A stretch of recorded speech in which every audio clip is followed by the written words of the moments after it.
महाराज जी का स्वागत हमारे तीन भाई गोलू गोस्वामी करेंगे। सभी लोग महाराज जी का तालियों से स्वागत करें। हरि ओम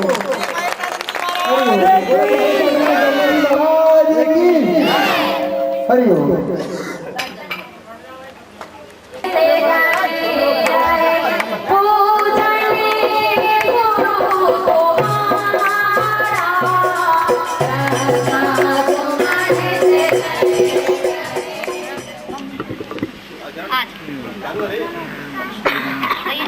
श्री गुरु चरण कमलेभ्यो नमः। श्री कृष्णाय शरणं मम। श्री रामाय शरणं मम। श्री भरताय शरणं मम। श्री हनुमंताय शरणं मम। सर्व मंगल मांगल्ये शिवे सर्वा साधिके शरण्ये त्र्यंबके गौरी नारायणी नमोस्तुते। कहाँ गया तुम्हारा मंडला?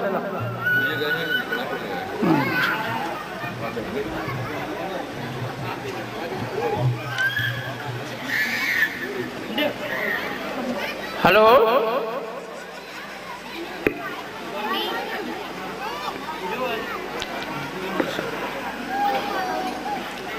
अयोध्या कांड में एक दोहा आता है, प्रेम अमीय मंदरु विरह भरत पयोधि गंभीर मध्य प्रगटेव सुरसाद हित कृपा सिंधु रघुवीर। प्रेम रूपी अमृत प्रकट करने के लिए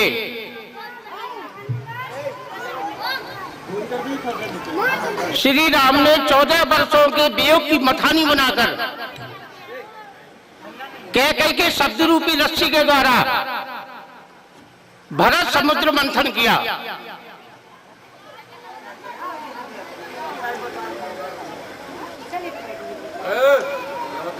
इसे कह लो।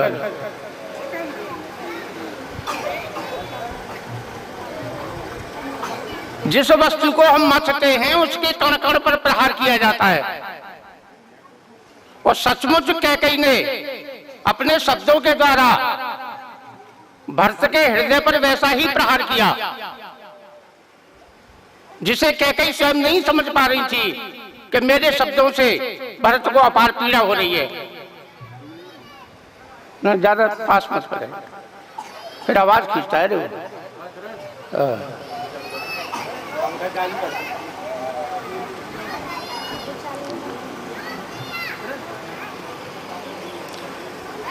श्री राम के बन जाने में कई कारण सामने आते हैं।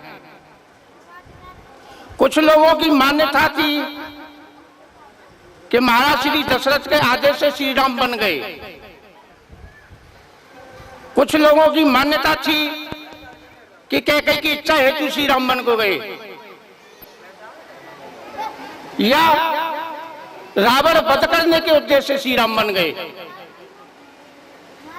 लेकिन गोस्वामी तुलसीदास इनमें से एक भी कारण नहीं मानते हैं। उनकी मान्यता है कि ये कारण हो सकते हैं, लेकिन मुख्य कारण था भरत मंथन, जिससे प्रेम सुधा को भरत अपने भीतर छुपाए हुए पड़े थे, उसको प्रकट करना श्री राम ने अभीष्ट समझा और महानाटक का डाला वनगमन के रूप में। श्री राम का तात्पर्य था कि इस प्रेम रूपी अमृत को प्रकट करने के लिए मुझे कितनी भी कुर्बानियां क्यों न चढ़ानी पड़े, पर मैं तैयार हूं। राम के बहन अयोध्यावासी शोक के समुद्र में डूब गए। पिताजी की मृत्यु हो गई, तीनों माताएं विधवा हो गईं, लेकिन श्री राम ने इन घटनाओं को कोई महत्व नहीं दिया। श्री राम का तात्पर्य था कि अगर इनसे ज्यादा भी मुझे कुर्बानी देनी पड़े तो मैं तैयार हूं, लेकिन भरत जिस अमृत को अपने भीतर छुपाए पड़े हैं उसका बाहर आना बहुत जरूरी है। तो प्रभु को जब जब जो है अमृत की आवश्यकता पड़ी है, तब तब उन्होंने मंथन किया है। गोस्वामी जी ने 3 मंथनों का वर्णन किया है, सत्यम शिवम सुंदरम। सत्य रूपी अमृत प्रकट करने के लिए वेदों का मंथन किया। ये आवाज खींच रहा है रे मालिक तेरे, नहीं खींचता है ज्यादा पास में होने से। सुंदरता प्राप्त करने के लिए लक्ष्मी का मंथन किया और अमृत प्राप्ति के लिए देवता और दैत्यों ने मिलकर के मंथन किया। वर्णन आता है जब देवता और दैत्यों में युद्ध होता था उस समय देवता अमर नहीं थे, मारे जाते थे। तो अंत में विष्णु की शरण में जाते हैं कि भगवान अब आप ही हमारी रक्षा करो ना, ये दैत्य तो हमें मार डालते हैं, अब हम कैसे बचे। तो प्रभु ने बताया कि भाई देखो मैं तुम्हारी मदद तो कर सकता हूं लेकिन क्रिया तो तुमको ही करनी पड़ेगी। तो नहीं बताओ तो क्या आप दोनों पक्ष मिलकर के समुद्र मंथन करो, उसमें से अमृत निकलेगा और वो अमृत में तुम्हें पिला दूंगा, तुम अमर हो जाओगे। हरिओम। फिर तुम्हें दैत्य नहीं मार सकेंगे। तो इस प्रकार से अमृत की प्राप्ति से दोनों में युद्ध होता है। अब इस बात को थोड़ा सा अपने शरीर में घटा लें। कोई भी अगर हम नया काम करें, अचानक कोई व्यक्ति अच्छा आदमी है, धर्मात्मा आदमी है और उसके मन में कोई बुरी बात आवे तो उसके भीतर एक युद्ध होता है। हर व्यक्ति के अंतःकरण में युद्ध होता है, यानी मन जो होता है वो पाप की बात ज्यादा सोचता है और बुद्धि सत्य की बात कहती है। लेकिन होता क्या है, वही होता है कि बुद्धि परास्त हो जाती है। जैसे देवता परास्त हो जाते थे ऐसी बुद्धि परास्त हो जाती है। इसमें भी हम कई कारण खोज सकते हैं। जैसे संसार में 3 प्रकार की भूख होती है। एक होती है शारीरिक भूख, जो हमने अन्न खा लिया, रोटी खा ली, दूध पी लिया, ये भूख शांत हो गई। दूसरी भूख होती है मन की। मन को अपना विषय चाहा, विषय मिल गया, मन चाहा तो वो शांत हो जाता है। अगर विषय नहीं मिला तो वो दुखी रहता है। छोटा बच्चा है, एक बर्फ के लिए रो रहा है, माता पिता नहीं दिलवा रहे, नुकसान हो जाएगा, मारो पीटो कुछ भी करो वो चुप नहीं होता है। बर्फ दिलवा दी वो चुप हो गया। तो मन की भूख है अपना विषय और बुद्धि की भूख है सत्संग, सत्य जानने की इच्छा। तो बुद्धि को मिलता नहीं है। इसे यूं भी समझ सकते हैं कि 2 पहलवान हो। अब एक पहलवान तो घी, दूध, छुआरे, मुनक्का, किशमिश आदि सबका प्रयोग करता है और एक बेचारे को रूखी रोटी भी नहीं मिलती है, तो उसका पिटना स्वाभाविक है। ऐसे ही मन तो 24 घंटे भोग भोग करके जवान हो गया है, वो जिसकी इच्छा करता है उसे प्राप्त करता है, लेकिन बुद्धि को सत्संग नहीं मिल पाता है तो वो दुबली हो गई है। तो मन के समक्ष पिट जाती है, कमजोर हो जाती है, उसकी चलती नहीं है। और जिन लोगों ने सत्संग पिला दिया अपनी बुद्धि को, उन्होंने मन को बांध के फेंक दिया कि यहाँ खड़ा रहे चुपचाप। तो इस प्रकार से देवता और दैत्यों ने मिलकर के अमृत के लिए मंथन किया। उसी प्रकार श्री राम ने भरत समुद्र का मंथन किया। जिस प्रेम सुधा को भरत अपने हृदय में छिपाए हुए थे, इधर दशरथ अपने अंतिम संकल्प को पूर्ण किए बिना ही स्वर्ग पधार जाते हैं। ये थोड़ा विषय गंभीरता से समझना। दशरथ रामराज्य बनाना चाहते थे। इतना सुंदर संकल्प उनका साकार क्यों नहीं हो पाया? तो गोस्वामी जी इसमें बहुत सी कमियां बताते हैं। एक तो दशरथ ने विवाह पे विवाह किए, इतने विवाह किए हैं कि 700 विवाह किए हैं। सुनकर के आश्चर्य लगेगा तुम्हें। एक संतान प्राप्ति के लिए विवाह पे विवाह करते रहे। अंतिम में कैसे विवाह होता है तो आप सब जानते होंगे, विवाह एक पाणी ग्रहण संस्कार होता है, जिसमें अग्नि और आचार्य के समक्ष पति पत्नी निष्कपट भाव से रहने की प्रतिज्ञा करते हैं। आपस में दोनों साथ साथ वचनों का आदान प्रदान करते हैं कि आप मेरे साथ ऐसे करोगे तो मैं आपके बाएं आती हूं। लेकिन कैकेयी के विवाह में व्यापार दिखाई देता है, एक मोल तोल दिखाई देता है, लेन देन दिखाई देता है। राजा कैकेयी ने यह शर्त रखी थी दशरथ से कि जो मेरी पुत्री से पुत्र उत्पन्न होगा राज्य उसी को मिलेगा। अब यहां अगर हम विचार करें तो दशरथ की खास कमी दिखाई नहीं देती है कि उन्होंने दृष्टि डाली अपनी चारों ओर कि मैंने इतने विवाह किए हैं और कोई भी नारी अभी तक अयोध्या के लिए उत्तराधिकारी नहीं दे पाई है। अब होगा तो कैकेयी के गर्भ से होगा, तो इस शर्त को मानने में क्या नुकसान है। उन्होंने ये शर्त मान ली, चलो कोई बात नहीं। कैकेयी राजा अपनी पुत्री के साथ दासी मंथरा को लगाता है कि मंथरा तुम बुद्धिमान हो, मेरी पुत्री बहुत भोली वाली है, दशरथ इसे ठग लेगा, तुम्हें इस बात का ध्यान रखना है। और सचमुच मंथरा कितनी बुद्धिमान थी, जिसके समक्ष, जिसकी कूटनीति के समक्ष अयोध्या का सम्राट राजा पराजित हो गया। तीसरी कमी, आप लोग हर साल यज्ञ करते हैं, अनुष्ठान करते हैं, तो जब हम यज्ञ करते हैं तो उसके कुछ नियम होते हैं कि भाई जब तक यज्ञ रहेगी ब्रह्मचर्य का पालन करेंगे, किसी को सताएंगे नहीं, झूठ नहीं बोलेंगे, ऐसे कुछ नियम होते हैं। ऐसे ही दशरथ राम राज्य बनाना चाहते थे, तो ईश्वर प्राप्ति में दो ही मार्ग श्रेयस्कर हैं, एक ज्ञान और दूसरा उपासना यानी भक्ति। जब शाम को वो जाते हैं तो कैकेयी के भवन में जाते हैं। गोस्वामी रानियों का अध्यात्म वर्णन करते हैं।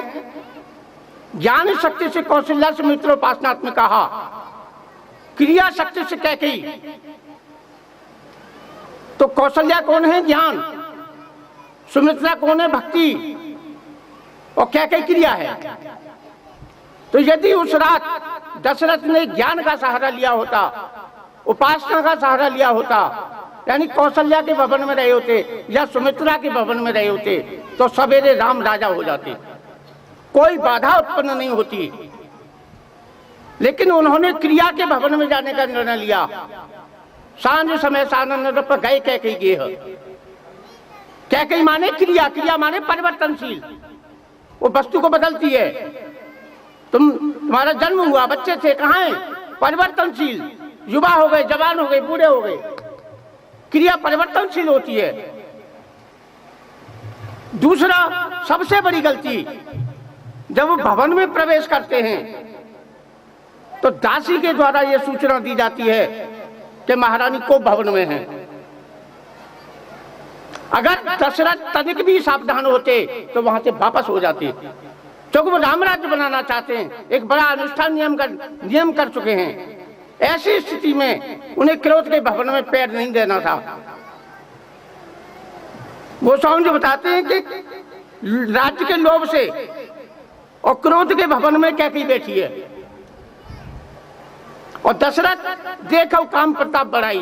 दशरथ कामी पुरुष थे, तो लोभ और क्रोध को लेकर कैकेयी बैठी है और काम को लेकर दशरथ पहुंच गए। काम, क्रोध, लोभ जहां तीनों इकट्ठे हो जाएंगे तो गोस्वामी साहब बता रहे हैं, तीन पीठ करें जो तीनों भाई, उपजे सन्ने पात तो खुदाई, कि फिर वहां राम राज्य न होकर के राम का वनगमन होना स्वाभाविक है। सन्निपात यानी असाध्य रोग, मृत्यु होना निश्चित है। दशरथ की मृत्यु हो गई। तो इस प्रकार से दशरथ राम राज्य बनाना चाहते थे। ये संकल्प दशरथ से पूरा न होकर के भरत के द्वारा संपन्न होता है। उनकी इच्छा थी कि कल राम राज्य होगा, वो कल का दिन 14 वर्षों के लिए चल जाता है। तो इधर अयोध्या में जब से अनर्थ हुआ है तब से भरत को रातों में स्वप्न आते हैं और भयानक स्वप्न आते हैं। देखें रात भयानक सपना, वो अपने स्वप्न से इतने भयभीत हो रहे हैं कि मित्रों के पास बैठ करके उनसे वार्तालाप करते हैं कि मेरे को रात में ऐसे स्वप्न आते हैं, पिताजी के बाल खुले हुए हैं, उनका सिर झुक गया है, उनको तेल में डुबोया गया है, चंद्रमा पृथ्वी पर गिर पड़ा है, पृथ्वी फट गई है, पर्वतों के टुकड़े हो गए, उनसे धुआं निकल रहा है, रक्त के वस्त्र पहने हुए विराट मुख वाली राक्षसी राजा को जमीन पर खींच रही है। मेरे मन में भय बैठ गया है कि अब पिताजी के दर्शन नहीं होंगे। यह है विधि सोचत भरत मन ढाबन पहुंचे आए, गुरु अनुशासन श्रवण सुन चले गणेश मनाए। एक तो भरत अपने स्वप्न से ही भयभीत हो रहे थे, उस पर भी गुरु वशिष्ठ के तत्कालीन आदेश और भी भयभीत बना देते हैं। भरत सोचते हैं कि पिताजी ने न बुला करके गुरुजी ने क्यों बुलाया है, लगता है कोई बहुत बड़ा अनिष्ट हो चुका है, इसलिए कोई चिट्ठी भी नहीं भेजी है, शीघ्र आने के लिए कहा है। तो गणेश का नाम लेकर के भरत चल पड़ते हैं। पवन वेगी घोड़ों की गति से भी भरत को संतोष नहीं हो रहा है। उनके मन में ऐसी तमन्ना है कि मैं शीघ्र ही उड़ करके अयोध्या पहुंच जाऊं। काश्मीर से लेकर अयोध्या तक उन्होंने कोई विश्राम नहीं किया। अचगुन हो नगर पैठारा, रटे कुम्हाट कुखेत करारा।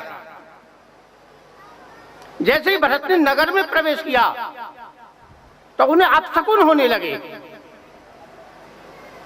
काले कोए का कर्कश कंठ कांव कांव कांव कांव की रट लगा रहा था। कौआ यदि दाहिने हाथ की ओर बैठा हो और शुद्ध स्थान पर बैठा हो तो शकुन माना जाता है। यदि बाएं हाथ की ओर है कुखेत, कुखेत माने मलिन स्थान पर बैठा है, अपशकुन माना जाता है। रटे कुखेत करारा, यहां तो कुखेत माने मलिन भ्रष्टायुक्त स्थान पर बैठा हुआ है। आज श्यामा चिड़िया ने अपने मधुर कंठ से भरत का स्वागत नहीं किया। महल की अटारियों से नारियों ने अपने मधुर मंगल गीत से भरत का स्वागत नहीं किया। भरत अपने मन में भयभीत हो रहे हैं कि ये सब क्या हो रहा है। प्रभु का स्पर्श करने वाली शरीर आज उसकी ऐसी दशा क्यों, आज वो हिलोरी क्यों नहीं ले रही।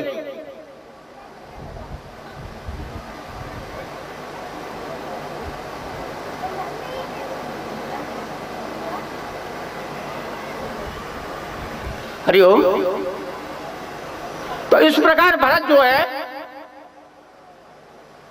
अपने सोच में पड़े हुए हैं कि आज जनसमूह मेरा उत्साहित होकर के स्वागत करने के लिए क्यों नहीं आया। बागन विटिप बेल को मिलाए सरित सरोवर देख न जाई। पत्र पुष्प वृक्ष सब चिल्ला चिल्ला करके कह रहे थे कि हमें कोई काट करके जला दो, हम उस भूमि पर नहीं रहना चाहते जिसने हमारे प्रभु का तिरस्कार किया हो, हम हमेशा के लिए पतझड़ हो जाएं। सारे उपवन ऐसे प्रतीत हो रहे थे जैसे मानो अग्नि से जला दिए हों।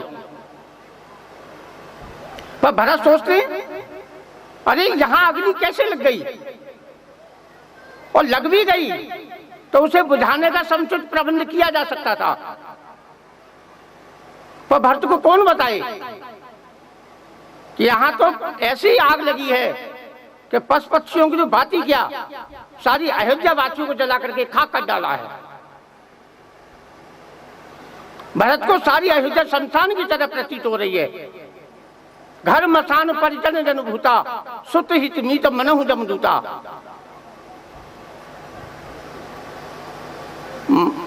मसान उसे कहते हैं जहां मुर्दों को जलाया जाता है। जैसे शरीर हमारा कितना भी सुंदर क्यों न हो, यदि उसमें से प्राण तत्व निकल जाएं, तो उसे जलाने और गाड़ने के अलावा कोई चारा नहीं रहता है। ऐसे ही कोई समाज कितना भी सुंदर क्यों न हो, यदि उस समाज में ईश्वर भक्ति का प्राण तत्व नहीं है, तो वो जीते हुए मुर्दे के समान है। जिन हरि भगत हृदय नहीं आनी, जीवित सब समान थे प्राणी, वो जीते हुए भी एक मुर्दे के समान है। ऐसे ही कृष्ण गीता जी में कहते हैं, एवं प्रवर्तितम चक्रम च नानुवर्तयति यः आघाई इंद्र राम मोघम पार्थ सजीवित। हे अर्जुन, ये एक ऐसा चक्र है जो सतत चलता रहता है। इस चक्र को व्यवस्थित ढंग से सबको चलाना चाहिए, इसका नियम, इसका अनुष्ठान सबको करना चाहिए। अपने कर्तव्य कर्मों का पालन किए बिना जो व्यक्ति मनमाने ढंग से जीना चाहता है, अपने दायित्व को निभाए बिना जो मनमाने ढंग से चलना चाहता है, इंद्रिया रामो, जो इंद्रियों के विषय में ही रमण करने वाला पुरुष है, मोघम पार्थ सजीवित, हे पार्थ, वो संसार में व्यर्थ ही जीता है, वो पृथ्वी का एक बोझा है।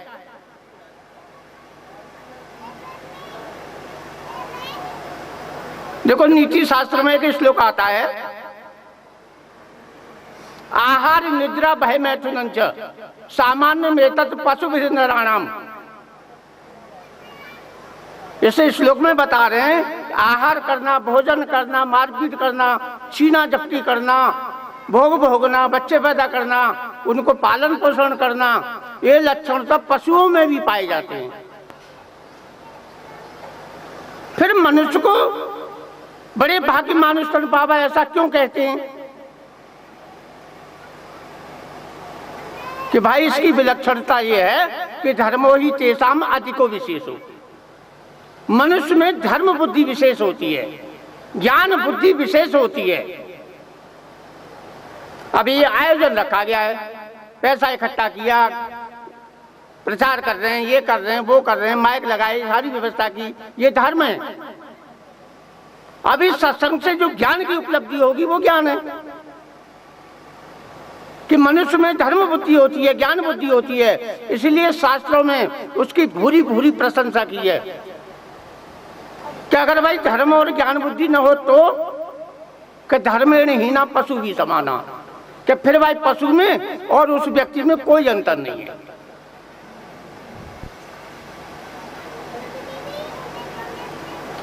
ईशावास्य उपनिषद में एक मंत्र आता है।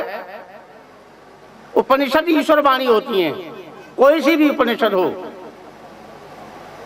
आसूर्य नाम के लोका अंधेन तमसा आवृता तांस्ते प्रत्या भी गच्छन्ति एके चात्मजो हनुजना, कि जो मनुष्य से दुर्लभ मानव तन को पा करके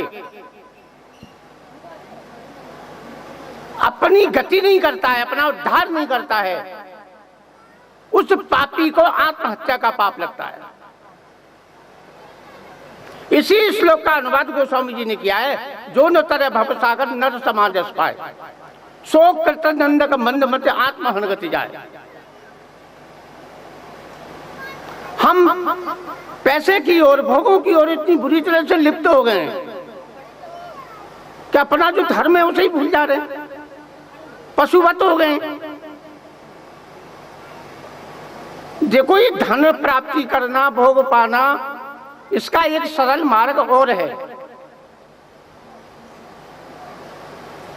दशरथ के जब चारों पुत्रों का विवाह करके लाते हैं तो वो आश्चर्य के मारे उनकी खुशी का ठिकाना नहीं है। तो गुरु वशिष्ठ समझ गए कि कहीं ऐसा न हो इसकी खुशी से हार्ट अटैक कर दे। और दशरथ इतना तुम भाव विभोर क्यों हो रहे हो? जिन सरता सागर में जाई जद्य पिताए कामना नहीं, तहस सुमपति विनय बुलाई, धर्मशील पंचायत सुबाई। समुद्र किसी नदी को निमंत्रण नहीं करता है कि मुझे आवश्यकता है तुम जरा आ जाओ मेरे में। नदियों को सहज स्वभाव है कि समुद्र में जाकर समा जाती हैं। ऐसे ही जो धर्मात्मा पुरुष होते हैं उन्हें भी किसी प्रयास की आवश्यकता नहीं पड़ती है। उनके यहां भी सुख संपत्ति वैभव अपने आप जाकर के समा जाता है। आप संसार में ऐसे नजर डाल सकते हैं कितने लोग अमीर हैं। अब जिन अमीरों के यहाँ जो बच्चा पैदा हुआ है, बताओ उसने क्या किया है, कैसे घटा में इस सवाल को। वो बच्चा पिछले जन्म का धर्मात्मा है। जो सवाल नहीं करता है पीछे जाना पड़ता है। पिछले जन्म का धर्मात्मा है तो उसे 10 कारखाने का मालिक अपने आप पैदा होते ही बन गया, कोई प्रयास नहीं करना पड़ा है। ऐसे गीता में कृष्ण भगवान भी बताते हैं कि अर्जुन जो इसका श्रवण मात्र भी करेगा, जो इसका नित्य पाठ करेगा, वो मेरा भक्त ऐसे दिव्य लोगों को प्राप्त होगा। यानी गीता के पाठ का इतना पुण्य हो जाता है, चूंकि ब्रह्म विद्या है, इतना पुण्य हो जाता है कि मृत्यु लोक में जन्म देने लायक कोई परिवार नहीं मिलता। तब उसे दिव्य लोगों को भेजते कि जहां भोग भोग करके मृत्यु लोक में जन्म देने लायक बने। सीढ़े पुण्य मृत्यु लोक मिशन थी। जब वहां बहुत सारे देह पुण्यों का नाश होता है तब जाकर के श्रीमान घर में उस प्राणी का जन्म होता है। तो अब हम भोग तो पाना चाहते हैं, उसका क्रम नहीं समझते हैं। एक जन्म दांव पे लगा दो, अनंत जन्म तुम्हारे सुखी हो जाएंगे। तो इस प्रकार से अयोध्यावासी सभी धार्मिक पुरुष थे, ईश्वरवादी पुरुष थे। इसलिए राम के विरह में अथाह समुद्र में डूब गए थे, शोक के समुद्र में डूब गए थे। भरत प्रवेश कर रहे हैं, क्या देखते हैं गलियों में झाड़ू तक नहीं लगी है। 20 दिन व्यतीत होने पर मंदिरों में पुष्प सुशोभित नहीं हो रहे हैं। कोई भी जनसमूह भरत का स्वागत करने के लिए सामने नहीं आता है। तो भरत समझते हैं कि निश्चित रूप से पिताजी की मृत्यु हो गई है। पुरजन मिले न कहें कछु गबह जो हारे जाएं, भरत कुशल पूछ न सकें, भाई भी साथ मनुमाए। अयोध्या के नागरिक आते हैं और दूर से ही हाथ जोड़ करके और कचरा करके निकल जाते हैं। भरत मन में इतने विचार कर रहे हैं कि ये क्या हो गया है। ये अयोध्यावासी धार्मिक पुरुष हैं, ऐसी उपेक्षा क्यों, ऐसी विधिहीनता क्यों। पर कौन बताए, कोई निकट आए तब न पूछने का मन होता है, पर कंठ और भय हृदय रुंध जाता है। धैर्यशाली दूत भी अपने दुख को छुपा नहीं पा रहे हैं। उनके भी आंखों में आंसू आ जाते हैं, कंठ से हिलकियां निकल पड़ती हैं और दूत अपने आंसू पोंछने के लिए आकाश की ओर निहारते हैं और आंसू को पोंछ लेते हैं। भरत इतनी दयनीय स्थिति से गुजर रहे हैं कि वो शीघ्र ही भरत भैया की राम की गोद में बैठ जाना चाहते हैं, शीतल अंग में छुप जाना चाहते हैं। और तब उन्होंने तीव्र गति से कैकेयी के महल की ओर प्रस्थान कर दिया। भरत के आने से पहले विभाजन हो चुका था। कुछ लोग भरत के विरोध में आ गए थे। उनकी मान्यता थी ये जो कुछ हो रहा है अयोध्या में, इसमें सब भरत की चाल है, भरत का हाथ है। लेकिन कैकेयी के महल में जाने से उस पक्ष को और ज्यादा बल मिल गया। लो, हम तो पहले ही कहते थे सब भरत का हाथ है, इसमें उसी की चाल है।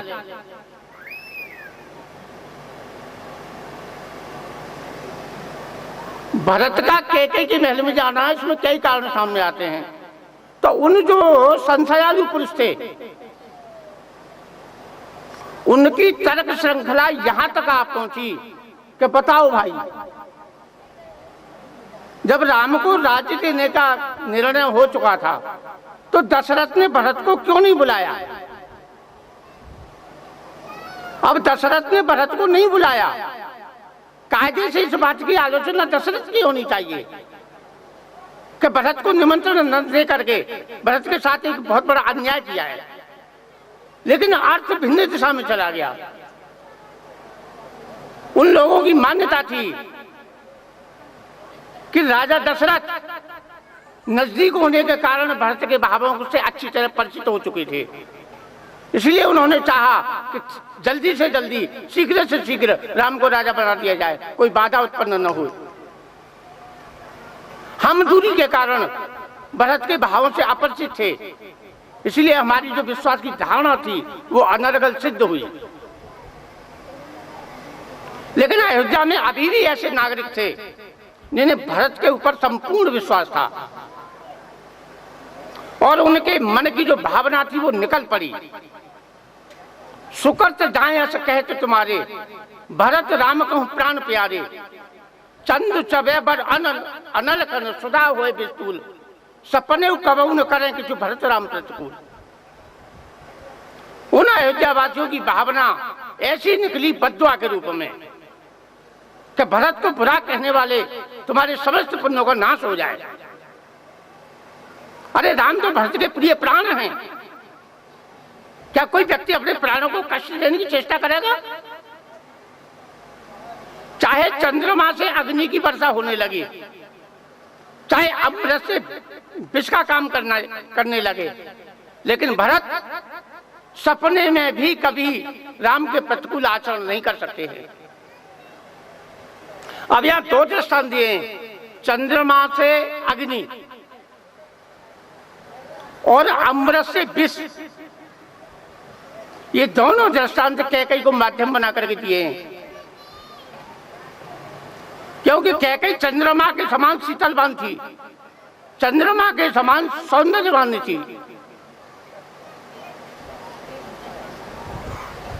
इतनी प्रेम करती थी कि सारी अयोध्या उन्हें प्रेम के रूप में जानती थी। कबहु न किए सबत्य बरेसु, प्रीति प्रतीत जान सब देसु। सारी अयोध्या इसी से परिचित थी कि कैकेयी के समान प्रेम करने वाला कोई नहीं है, वो सबसे प्रेम करती थी। लेकिन वो चंद्रमा का अग्नि सारी अयोध्या को जला करके खाक कर देगी, इसकी कल्पना कौन कर सकता था? लेकिन संभव हो गया।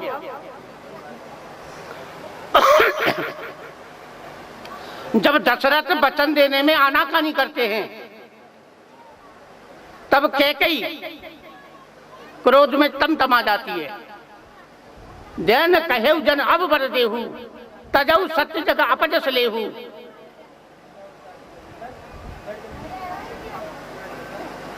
जब तो सत्यवादिता की बड़ी लंबी चौड़ी कसमें खाई जा रही थी, मांग लो, क्या मांगती हो? जाने ले है मांग चबे ना। आप क्या समझते थे, चने की दो मुट्ठी मांगने वाली हूं? शिव दधीच हरिचंद्र नरेशा सहे धर्म हित कोट कलेसा। अरे तुम्हारे वंश में सभी सत्य प्रतिज्ञा वाले थे, फिर तुम उसी के वंशज के होकर के कायरों की भांति क्यों गिड़गिड़ाते हो? शिव दधीच बलि, इन्होंने जो कुछ कहा उसका पालन करने के लिए स्त्री पुत्र धन आदि सबका त्याग करके अपने वचन को निभाया। इस समय कैकेयी क्रोध में जलती हुई इस प्रकार दिखाई दे रही है मानो म्यान से निकल के नंगी तलवार खड़ी हो। कुबुद्धि ही इस तलवार की मूठ है और मंथरा रूपी ग्राइंडर पर धरकर तेज की हुई निष्ठुरता ही इसकी धार है। सत्य सराय कही बर देना, देव के लिए वजस करना ही, मोह न बहुत प्रपंच सुहाई। मुझे तुम्हारा ये बहुत बकेड़ा अच्छा नहीं लगता है। पहले तो सत्यवादिता की बड़ी डींग हाँक रहे थे, रघुकुल की बड़ी धाक जमा रहे थे, कैसे असहाय स्त्री की भांति रोते पीटते हो। बंद करो ये नाटक, स्त्रियों जैसे आंसू बहाना। ये नाटक नारियों को शोभा देता है, तुम जैसे रघुवंशियों को नहीं। या तो सत्य प्रतिज्ञा या अपना वचन ही छोड़ दीजिए, या फिर धैर्य धारण करके वरदान दीजिए, अन्यथा संसार तुम्हारी अपीति के गीत गाएगा कि एक रघुवंशी अपने वचन से मुकर गया। तो इस प्रकार चंद्रमा के समान शीतलवान कैकेयी अपने क्रोध अग्नि के द्वारा जला करके खाक कर देगी, इसकी कल्पना कौन कर सकता था, लेकिन संभव हो गया। अमृत से विष। कैकेयी का चरित्र महाराज दशरथ के लिए अमृत के समान माना जाता था। एक बार इंद्र की सहायता हेतु दशरथ युद्ध करने गए थे, तो किसी रानी का वर्णन नहीं मिलता है, लेकिन कैकेयी युद्ध में साथ जाती थी। उस समय रथ के पहिए का जो धुरी होती है उसकी कील निकल गई, तो उंगली अपनी डाल दी उन्होंने, लेकिन रगड़ से उंगली कट गई। दूसरी उंगली डाल दी कैकेयी ने, तब जाके दशरथ को ज्ञान हुआ, अरे आपने 2 उंगली नष्ट कर दी अपनी, तुमने 2 उंगलियों के द्वारा मेरे प्राण बचाए हैं, मुझसे कोई 2 वरदान मांग लो। लेकिन कैकेयी तो इतनी उदार है, अरे कि महाराज आप सही सलामत है ना, यही तो वरदान है मेरा। मैंने कोई तुम पे एहसान थोड़ी किया है, मैंने अपने सिंदूर की रक्षा की है, अपने माथे की बिंदिया की रक्षा की है, मैंने अपने कर्तव्य का पालन किया है। तो अमृत का काम करने वाली कैकेयी विष बन करके महाराज का प्राण लेंगी, इसकी कल्पना कौन कर सकता था। जब महाराज वचन देने में आनाकानी करते हैं, तब दशरथ समझ गए कि कैकेयी अपनी जिद पे आ गई है। तो दशरथ ने ब्रह्मास्त्र का प्रयोग किया है। अंत में संसार में किसी पुरुष ने ब्रह्मास्त्र का मतलब जो है सम्मान किया है, हर पुरुष ने, उसका काटा नहीं है। लेकिन कैकेयी एक ऐसी थी जिन्होंने ब्रह्मास्त्र को काट दिया। दशरथ कहते हैं, समझ देख दिए प्रिया प्रवीणा, जीवन राम दरसा दीना, कहूं स्वभाव न छल मन माही, जीवन मोर राम बिन नाही। कैकेयी अभी भी कह दे कि मैं जल्लगी कर रही थी, मुझे संतोष हो जाएगा। देख, मछली बिना पानी के जी सके, सांप बिना मरी के रह सके, लेकिन मैं सत्य कहता हूं कि राम के बिना मैं जीवित नहीं रहूंगा, प्राण त्याग दूंगा। तो दशरथ को ये विश्वास था कि इन बातों को सुन जाएगी और तुरंत कहेगी, अरे मरो मत, मैं अपना दूसरा वरदान वापस लेती हूं। लेकिन गोस्वामी जी कुछ और ही बताते हैं।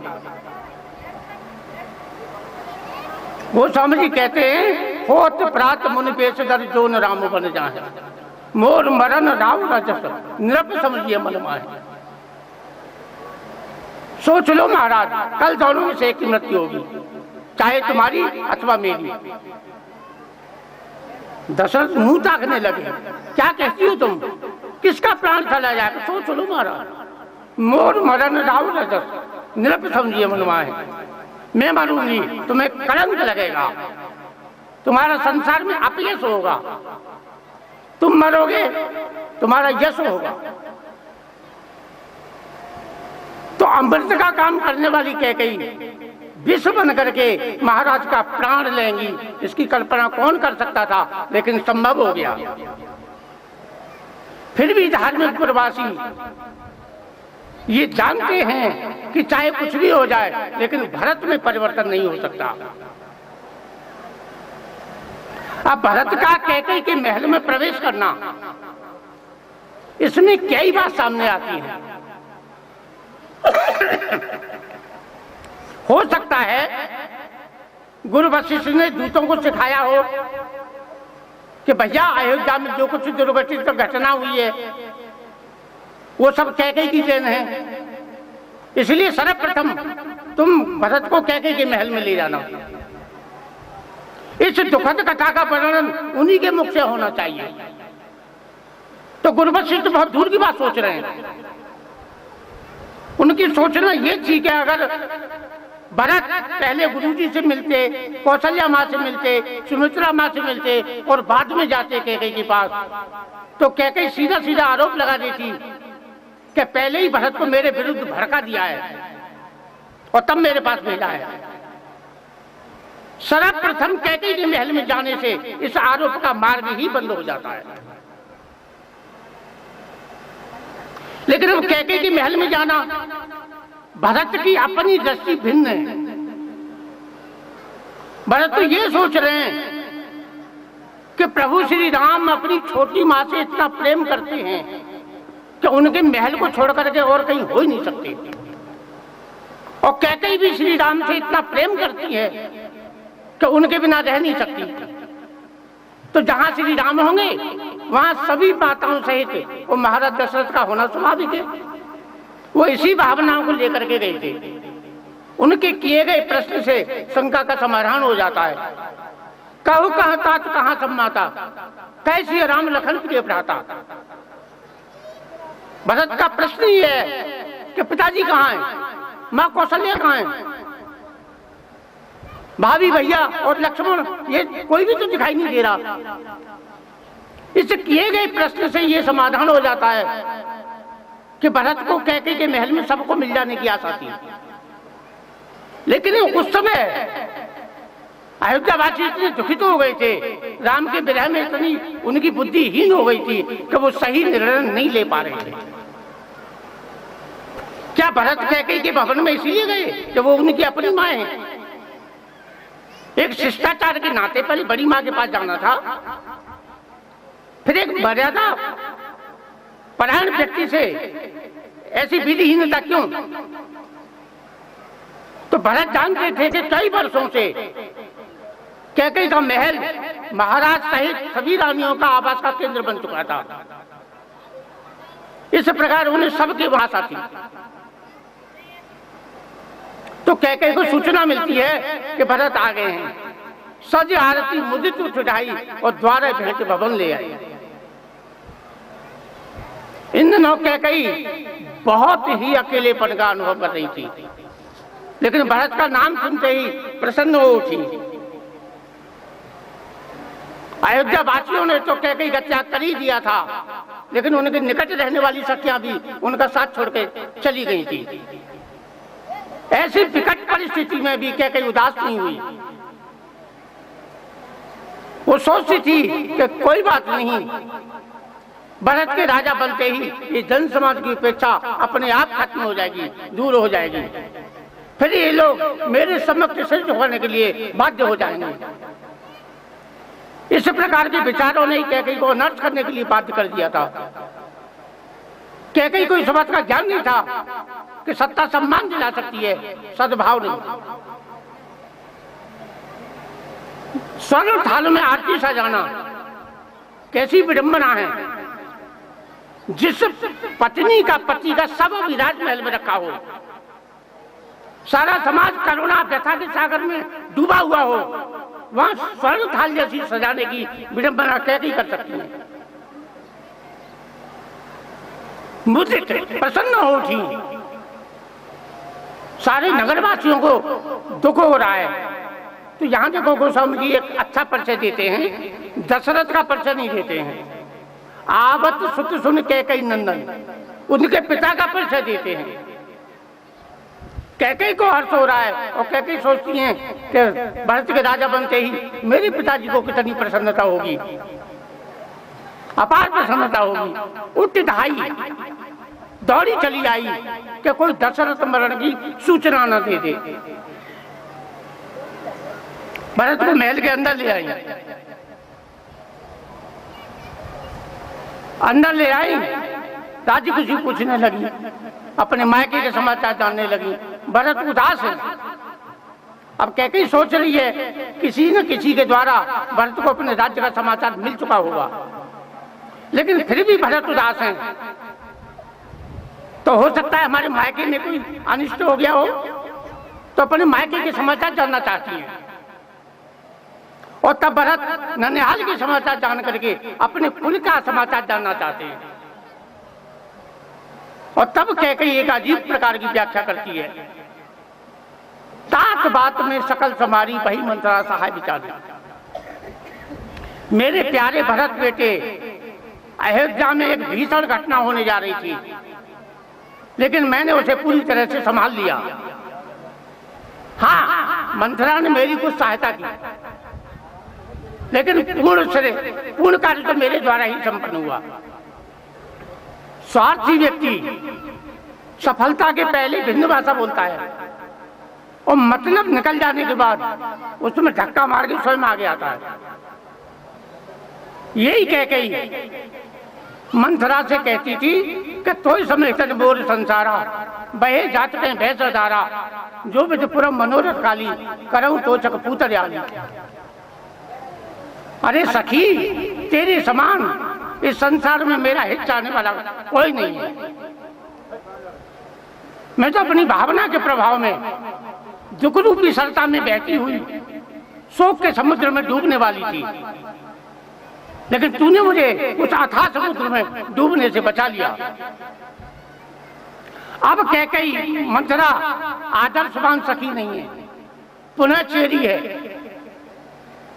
कैकेयी बहुत दूर की बात सोच रही है कि अगर मैं मंथरा को श्रेय दे दूं कि सब भैया मंथरा की वजह से हुआ है, तो कहीं मंथरा सिर पे न बैठ जाए भरत के राजा बनने के बाद। कहीं ऐसा न हो कि भरत सब कुछ मंथरा को मानने लग जाए। इसीलिए कैकेयी मंथरा की भूमिका को अभी से हीन बनाने पर तुली हुई है, उसे कमजोर बना रही है। अगर कैकेयी को रंच मात्र भी ये ज्ञान होता कि मेरे इस कार्य से भरत इतने बिगड़ जाएंगे, इतने विरुद्ध आ जाएंगे, तो वो बेचारी कहने की भूल ही न करती, सारा श्रेय मंथरा के मत्थे मर देती। कैसी दुष्टनी ने ये सब काम किया है, ये घर फोड़ी है। अब दुर्घटित घटना को कैकेयी किस प्रकार पेश कर रही है? कच्छुक काज विधि बीच बिगाड़े भूपत सुरपत पुर पगधारी।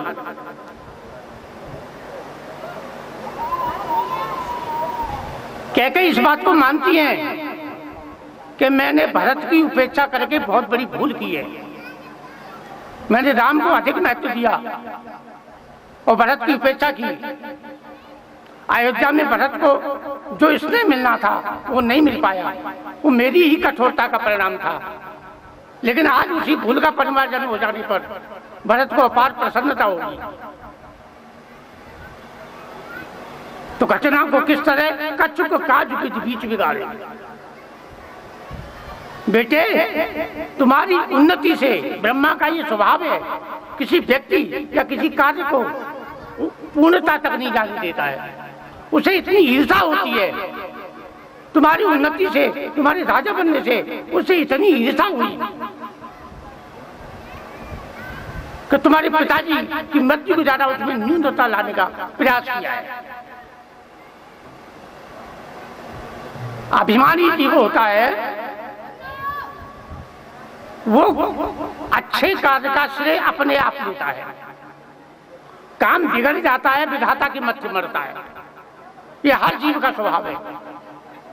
तात बात में सकल समारी, कार्य को संभालना अपना गुण बताती है कि मैंने सारा काम बना लिया।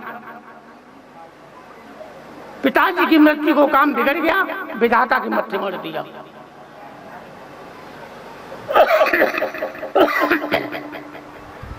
तो पिताजी की मृत्यु का समाचार सुनते ही भरत चिल्ला पड़े, तात तात हा तात पुकारी और परे भूमितल व्याकुल भाई।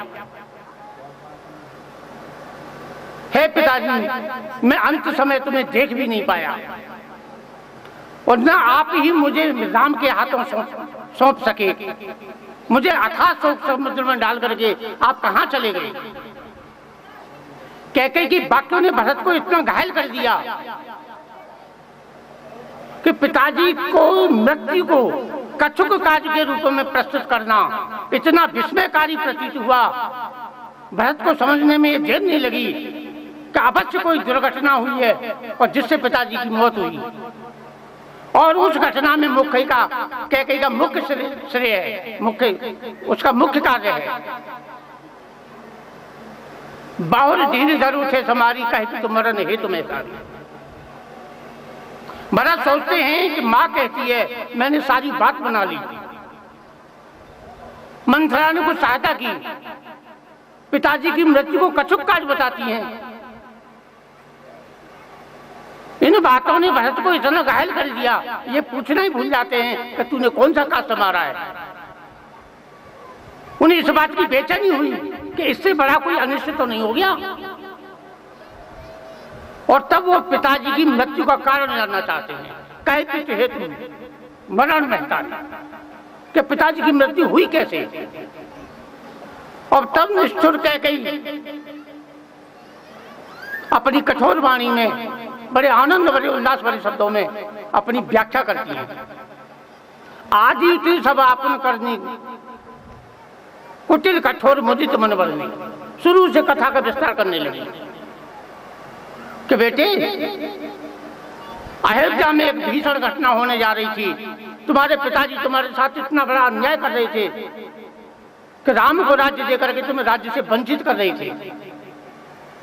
लेकिन मैंने उनके पास 2 वरदान धरोहर के रूप में रखे थे। सो मैंने एक वरदान में तुम्हारे लिए राज्य और दूसरे वरदान में राम के लिए 14 वर्षों का वनवास मांगा है। 14 वर्षों का वनवास सुनकर के भरत स्तब्ध हो गए, वाणी अवरुद्ध हो गई, संपूर्ण अंग जड़वत हो गए, पृथ्वी पर गिरने की क्षमता भी न थी। प्रत्येक इंद्रिय ने अपना कार्य करना बंद कर दिया। एक लगती है चोट, पिताजी की मृत्यु को समाचार समझ करके सुन करके जो आघात पहुंचा था, लेकिन राम वनगमन का समाचार आघात पे आघात था। या इसे यूं समझ सकते हैं कि पके हुए घाव पर कोई चोट मार दे। पिताजी की मृत्यु का समाचार सुन करके राम अभी सक्रिय थे। वो राम का सहारा लेकर के अभी शोक से उभरने की आशा थी, लेकिन अब तो उनकी सारी आशाएं निष्फल हो गई। व्यक्ति नदी में तैरता है, हाथ पैर मारता है, ये उसके बचने का प्रयास है। लेकिन जब वो पूरी तरह डूब जाता है, अत्यधिक जब चोट लगती है ना, तो संवेदनशील तंतु भी कार्य करना बंद कर देते हैं। तो इस प्रकार जो है कैकेयी भरत के भावों को अभी भी नहीं समझ पा रही है। अगर कैकेयी के भावों को समझ पाई होती, जो कुटिल व्यक्ति जो होता है ना, कुटिल मुदित मन बरनी, वो दूसरों को अपने समान देखता है। अगर भरत के भावों को समझ पाई होती तो मुदित मन के स्थान पर शोक मुद्रा के रूप में समाचार सुनाती। गोस्वामी बताती, विकल विलोक सुतल समझावत, मन हूं जरे पे लोन लगाओ। कैकेयी समझाते हुए कहती है कि बेटी भरत, तुम्हें शोक करने की जरूरत नहीं है, क्योंकि तुम्हारे पिताजी महान धर्मात्मा थे। उन्होंने जीवन में पुण्यों के साथ साथ भोगों के साथ साथ सभी भोगों को भोग लिया। जो करने योग्य था सभी कुछ कर लिया, जो पाने योग्य था सब कुछ पा लिया। इसलिए तुम निसंकोच होकर के राज्य चलाओ।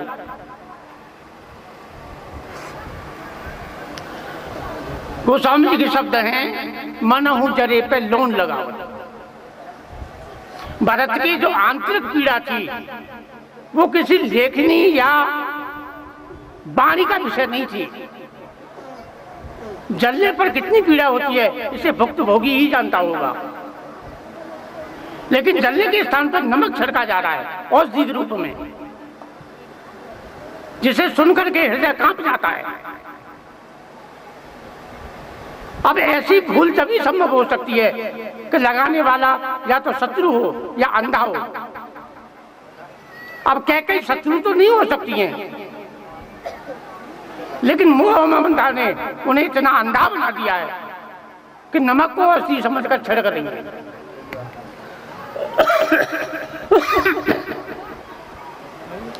और तब उस नमक के छिड़कने से असह्य पीड़ा होती है। असह्य पीड़ा से भरत के मुख से ज्वालामुखी फूट पड़ती है। धीरज धर भर ले हो सासा, पाप ने सबई भांत को लेना सा। अरे दुष्टनी तने सब प्रकार से कुल का नाश कर दिया। भरत मंथन प्रारंभ हो गया। कैकेयी की शब्द रूपी रस्सी ने 14 के वर्षों की वियोग की मथानी घुमा दी और आघात लगा भरत के हृदय पर। जैसे समुद्र से पहले विष निकला था, ऐसे समुद्र मंथन से, भरत समुद्र से भी पहले विष निकलता है। माँ के लिए गाली गलौज करना, कटु वचन कहना, ये विष के समान है। हंस बंश दशरथ जनक राम लखन सेवाए, तू जननी जननी वही विदिशन कठिन बसाए। जो पे कुछ रही अति तो ही, जन्मत काहे मारे मोही। कुल कलंक के जन्म मोही, अपजस भाजन प्रिय जन द्रोही। तो भरत के मुख से जो है ऐसे शब्द निकले हैं, अरे दुष्टनी तूने सब प्रकार से कुल का नाश कर दिया।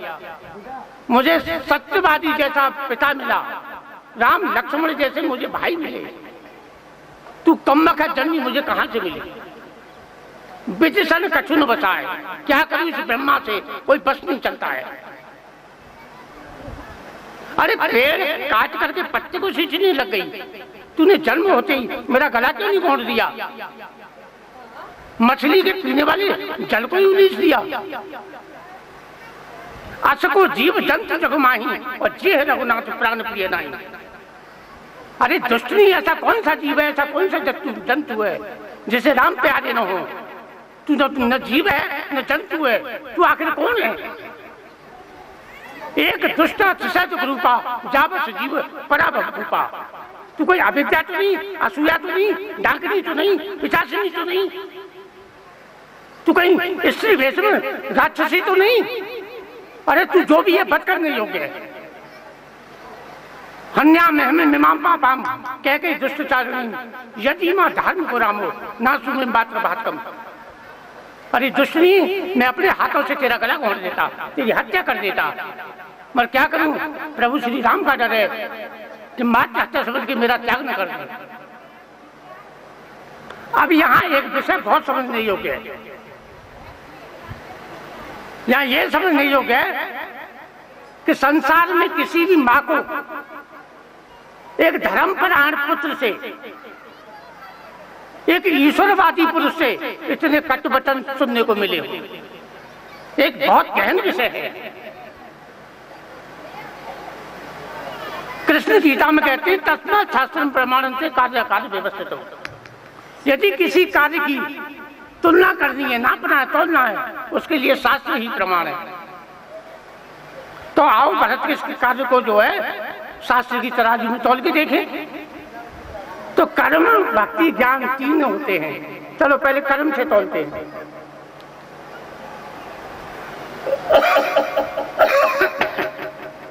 एक दृष्टांत देता हूं पहले।